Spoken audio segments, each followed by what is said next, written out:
Our founders, and when they wrote the Constitution, they suspected that there could be a rogue president. I don't think they suspected that we could have a rogue president and a rogue leader in the Senate at the same time. Joining our discussion now is David Frum, a senior editor for The Atlantic, and David Corn, the Washington bureau chief for Mother Jones and an MSNBC political analyst. David Frum, is it working? Holding the articles of impeachment, it seems that the Speaker's intent was to focus on the fairness of the rules of the Senate, the Senate impeachment trial. Well, I want to throw out an idea about what's happening here. It's not mine. It belongs to Paul Rosenzweig of the R Street Institute, which is a conservative-leaning but non-Trumpy think tank here in town. And Paul points to this point. February 4th is the State of the Union.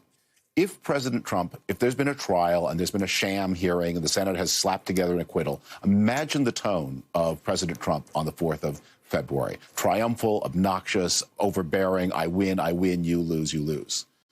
If the impeachment is still pending on the 4th of February, can you imagine how insane that State of the Union is going to be? It's going to be like the Twitter feed. Like, it's going to be like the Christmas Twitter feed when the family's all gone. It's going to be an hour of paranoia and grievance and narcissism of a kind that is going to, I think, terrify even many, and Paul suggests, terrify even many of his supporters. So having this not wrapped up by the 4th of February, that could have very dramatic consequences. Okay, so that sounds like one vote for it's working. David Corn, David Corn. Look, I was shocked because it was an idea that had just been floating for a few days before. It wasn't being floated by people with real experience in the Congress, but it took hold, very much to my surprise.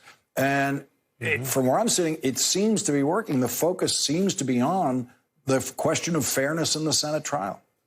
Well, my concern a few weeks ago, before they voted for impeachment, was that once the Democrats wrapped up the hearings about the Ukrainian extortion, play, and then voted for impeachment and kicked it over to the Senate, the narrative would be lost. It would be lost to Mitch McConnell, who would have all these, openings to create a new narrative, whether it's to focus on the Bidens or Ukrainian servers, whatever he wanted to do, or to wrap it up within 2 days. That basically the story that the public still, as you noted earlier on this show, has not gotten the full account of, would be sucked up into whatever narrative McConnell and his Republican comrades would cook up. So I think Pelosi, whether this was what was the intent, or whether it was what David suggested, it was just to figure out how to drive Donald Trump even crazier.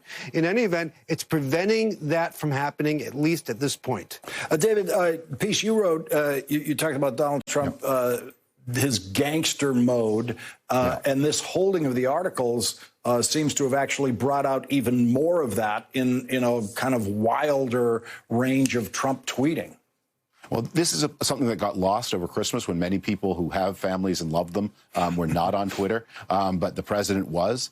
Donald Trump has been tiptoeing, and his supporters have been tiptoeing to naming the whistleblower. And in his Christmas tweeting, the president retweeted two things, one of which had the whistleblower's name in the headline, a newspaper story, and the other of which had the whistleblower, or presumed whistleblower's name, in the body of the tweet. Now, the whistleblower, or the presumed whistleblower's name, has been circulating in conservative media for a while, and if this is accurate, it's not exactly a secret, but for the president to do it is unprecedented. And the reason this is so important is it's not actually probably illegal for the president to disclose the whistleblower's name. The law forbids the inspector general to whom the complaint was brought to do it, but it's not clear that anyone else has any obligation. What is forbidden is retaliation. What Donald Trump is doing by attaching his Twitter feed to a naming is he is inciting a retaliation on a continental scale. I mean, not just inside the government, but outside. And that is clearly lawless. But the president has taken a long time to make up his mind to do it, and he clearly deliberately decided to do it, not once but twice, over Christmas.